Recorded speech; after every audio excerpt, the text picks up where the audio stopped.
Padi ini memang diperkonsumsi untuk jagung yang telah saya panen dengan menggunakan pupuk. Kita tinggal campur air saja ya sedikit.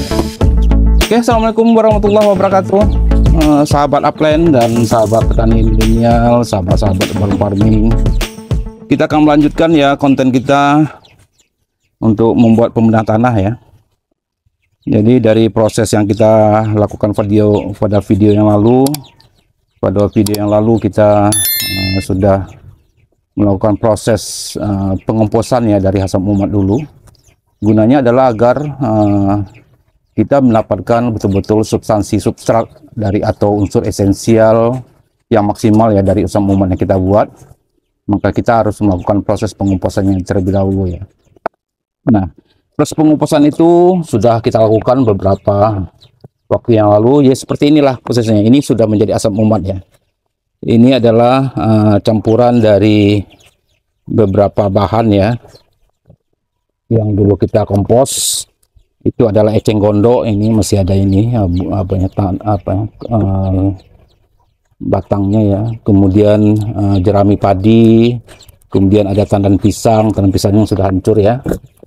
Nah, kemudian kita tambahkan dengan eceng gondok. Kemudian ini yang jagung ya, jagung, batang jagung sudah kita lakukan pengomposan ya. Jadi hasil pengomposannya seperti ini nanti terjadi ya. Nah, proses ini sudah kita bisa melihat lanjutannya untuk melakukan pembenahan tanah ya. Jadi cara kita adalah untuk satu ember ini yang isinya lebih kurang 25 liter ya. Ini 25 liter. Itu kita membutuhkan asam umat yang sudah kita komposkan itu sebanyak 2 atau 3 kilo ya. Jadi artinya semakin banyak pun asam umatnya tidak masalah ya, makin akan lebih bagus ya. Jadi nanti ini kita masukkan saja semua karena ini bahan dasar ya. Jadi kalau kita cerita tentang pembenahan tanah, maka bahan dasarnya itu adalah asam umat ini ya. Karena asam umatlah yang memiliki unsur esensial. Nah, inilah yang akan membantu tanah kita yang terdegradasi. Nah, ini tidak ada sampai sekarang ini masih belum ada ditemukan unsur lain ya selain dari asam umat yang untuk bisa melakukan proses itu ya. Mudah-mudahan ke depan ada pengetahuan yang akan mengungkap misteri apalagi yang bisa membantu proses tanah yang telah tergerus tersebut ya, baik itu oleh air hujan, erosi ataupun dari unsur tanah. Nah, kemudian untuk bisa mengembangbiakkan dari proses pembenahan tanah ini, di samping kita butuh unsur esensial yang namanya asam umat, tapi kita juga butuh bakteri ya. Bakteri-bakteri yang mampu mengurai seluruh dari hal-hal yang terkait dengan pembenahan dari polutan-polutan yang sudah ada yang selama ini kita masukkan ke tanah ya. Nah, selama ini kan para petani sering menggunakan pupuk kimia ya. Nah, pupuk kimia itu tinggi sekali itu amoniaknya. Biasanya amoniaknya itu pun juga tidak akan terurai itu di tanah ya. Nah, termasuk juga biasanya teman-teman ketika akan melakukan proses pembenahan tanah itu kasih kapur dolomit ya. Nah, kapur dolomit itu di samping dia memiliki unsur mineral, tetapi dia juga akan memasukkan itu adalah batu gamping ya, yaitu sebatang kapur. Yang kapur itu tidak akan pernah terurai itu di tanah ya. Nah, itulah sebabnya ya tanah kita itu menjadi keras ya, seperti batu itu. Karena apa? Memang yang dimasukkan itu adalah batu ya, dalam bentuk serbuk ya, yang bentuk kapur ya. Nah, seperti itu, sehingga maka itu harus kita benahi dulu ya. Nah, salah satu bakteri yang bisa membenahi itu adalah bakteri yang namanya Pseudomonas. Nah, sekarang kita juga juga mempertanyakan dari mana kita dapatkan bakteri Pseudomonas ya, untuk bisa mengurai dari unsur-unsur polutan, unsur-unsur kimia berat yang ada di tanah kita itu. Nah, nanti saya tunjukkan caranya. Nah, beberapa waktu lalu ada beberapa video saya yang menjelaskan bahwa kita sebenarnya bisa melakukan proses penjernihan dari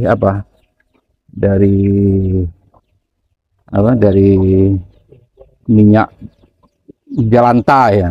Nah ini proses yang saya lakukan ya. Nah, ini kan sudah nampak perbedaannya ya. Ini baru beberapa hari ya saya lakukan. Nah, jadi ini yang nampaknya ya. Nah, jadi minyak jelantah yang pekat hitam seperti ini itu sebenarnya kita bisa bersihkan ya dengan bantuan bakteri ya. Nah, nampak kan perbedaannya kan?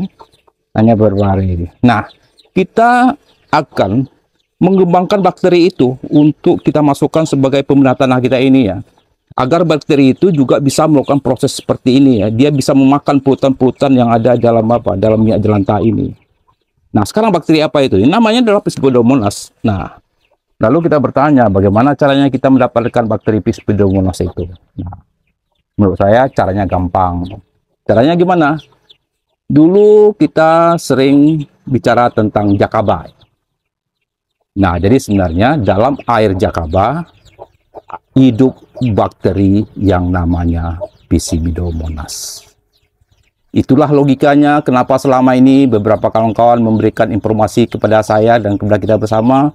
Setelah saya siram dengan air Jakaba, tanah saya kok sepertinya keluar polutan-polutan hasil dari pupuk kimia saya yang lama, Pak.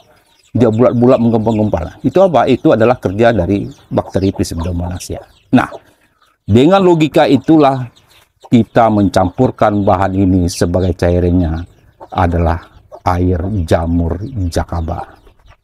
Kenapa? Karena secara ilmiah, secara ilmu pengetahuan, Jakaba itu benar bisa bukan hanya memiliki unsur nutrisi yang tinggi, N dan P dan K, tetapi dia juga punya bakteri yang mampu mendegradasi dari tanah kita yang selama ini sudah tergerus maupun juga telah terpolusi ya dengan pencembaran-pencembaran yang kita lakukan oleh tangan kita sendiri, yaitu dengan unsur-unsur kimia itu. Nah, kita akan mengembalikan itu.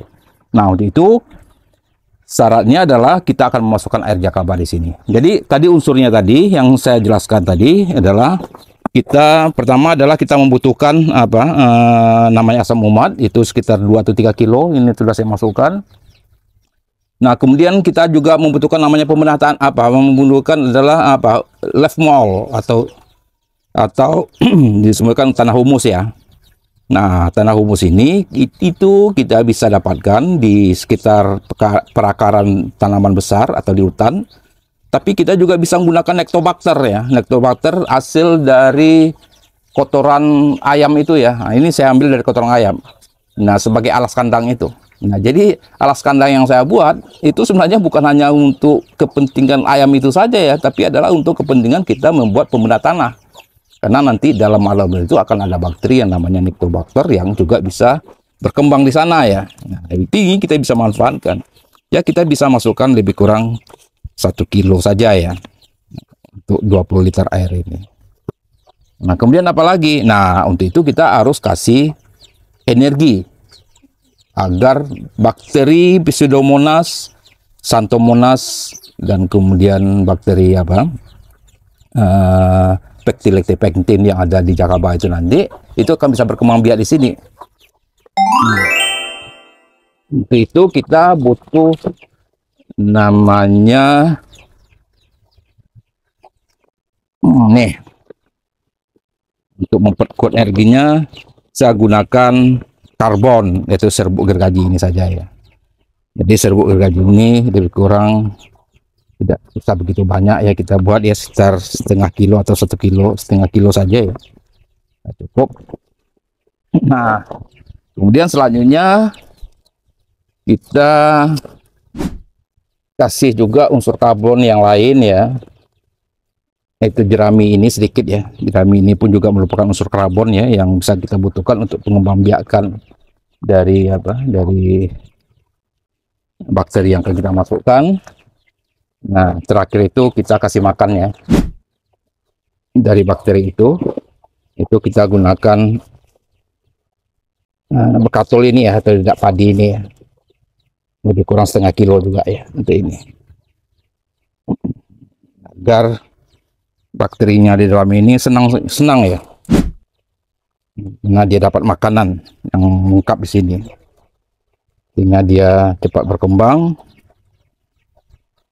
dan melakukan proses itu dengan baik ya, dalam ketika dia melakukan proses pembuatan tanah ya.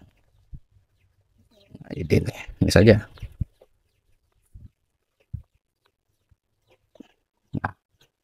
Nah, itu kita kasih air ya. Nah, air yang kita masukkan di sini murni air Jakaba. Ini Jakaba ini sudah saya siapkan lama ya. Ini Jakaba, air Jakaba ini. Jadi guna air Jakaba itu. Jadi Jakaba yang kita buat, kita simpan, kemudian kita kumpulkan airnya seperti ini. Ini airnya sudah hampir satu ini ya, satu tong besar ini ya. Nah, kita masukkan aja airnya semua.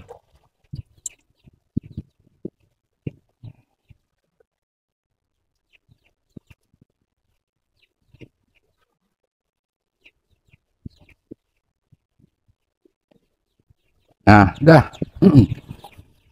udah tinggal kita aerasi. Kalau seandainya kita ingin menambahkan bakteri lain, ya tidak masalah. Yaitu kita tambahkan saja ini. Kita tambahkan saja Lactobacillus-nya, bakteri Lactobacillus dan jamur Saccharomyces. Dia juga akan bisa hidup di air ini ya.